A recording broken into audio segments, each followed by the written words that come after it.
Bismillahirrahmanirrahim. Assalamualaikum warahmatullahi wabarakatuh. Alhamdulillahirabbil alamin wa bihi nasta'inu ala umuri dunya waddin wa ala alihi wa sahbihi ajmain. Amma ba'du. Qala Allah Ta'ala fil Qur'anil Karim, A'udzu billahi minasyaitonir rajim. Bismillahirrahmanirrahim. Ya ayyuhalladzina amanu kutiba alaikumusiyam kama kutiba alal ladzina min qablikum la'allakum tattaqun.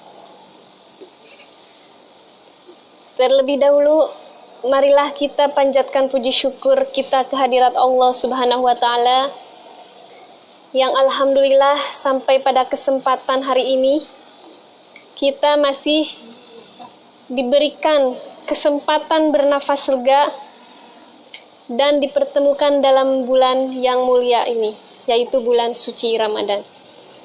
Tak lupa salawat serta salam semoga tetap tercurah limpahkan kepada junjungan kita, yakni Habibana wa Nabiyana Muhammad sallallahu alaihi wasallam.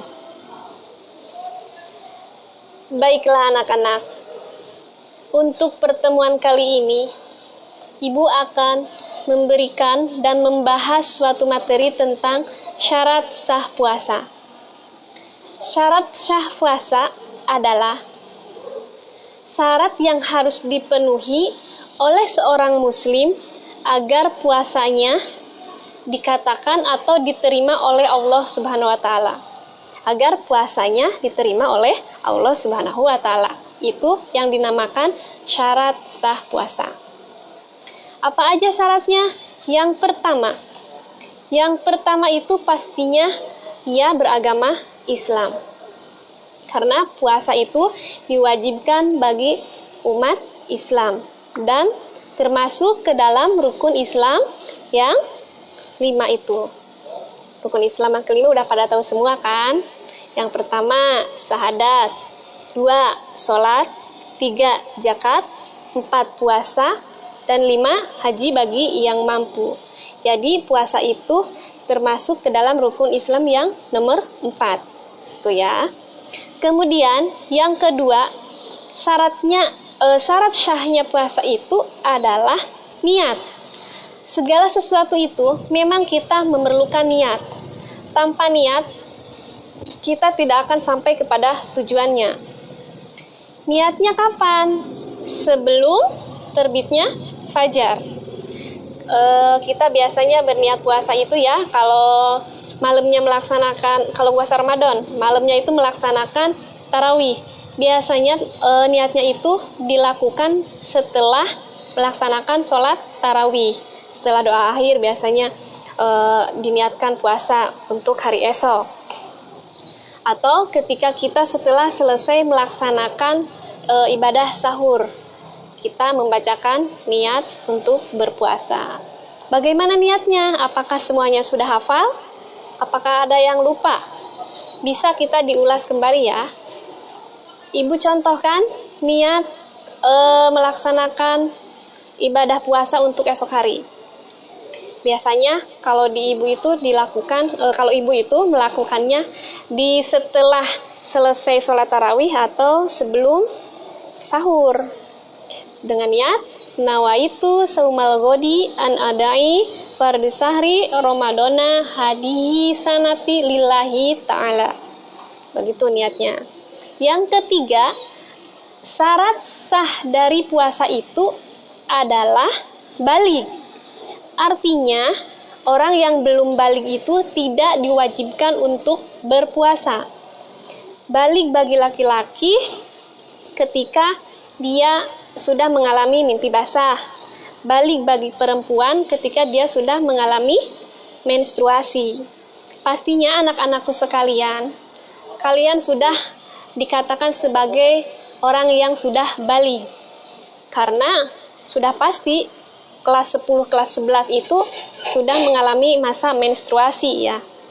Bu, ada pertanyaan, apakah anak kecil yang misalnya SD atau TK itu diwajibkan berpuasa nggak sih? Kan suka ada anak kecil yang ikut-ikutan puasa, itu puasanya sah nggak sih?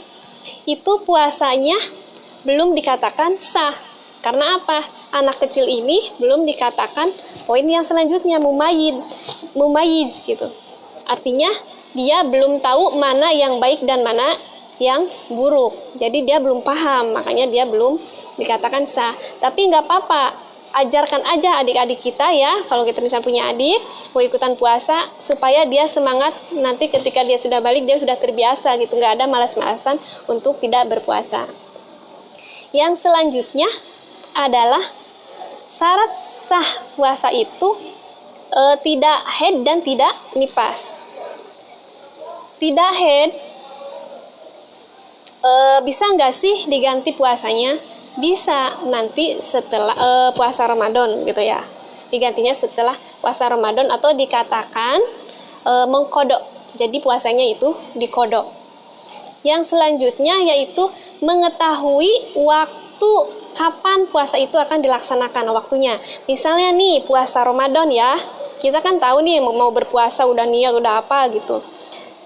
Tapi puasanya itu tidak akan dikatakan sah kalau kita tidak tahu waktunya puasa Ramadan gitu. Kita kan pasti tahu kalau puasa Ramadan itu biasanya suka diadakan sidang ya, sidang isbat gitu ya.